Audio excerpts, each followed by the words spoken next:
the question people asked me all the time was, who was the most amazing person you met when you were CEO of Twitter? And the reality is that the whole thing is just a one long continuum of these crazy moments, that just piled on top of one another.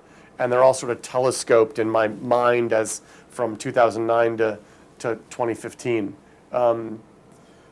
With the moment I mentioned downstairs, the one particular thing that stood out for me was where it really changed from just being feeling like I'm running a technology company and I've done that before and I know how to do that and I know how to scale it, et cetera, to one where we had to start becoming involved in the geopolitical landscape, and that was something I'd never thought about or thought I would be a part of or had any particular interest in, to be perfectly frank.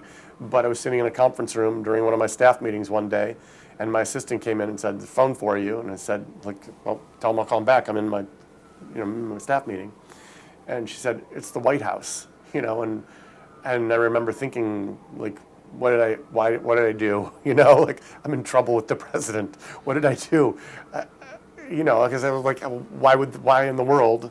And, that was sort of the beginning of what is now, I think, for me and then for lots of other folks in the industry, quite common now. These platforms are involved in geopolitical issues and around the world and on a constant basis. And so it's an interesting aspect of being a leader of one of these companies now, and it continues for the newer companies like Airbnb and Uber, as well as the Facebooks and the Twitters and so forth. So that was fascinating and not something I anticipated, and just grew and grew and grew as I was CEO of the company.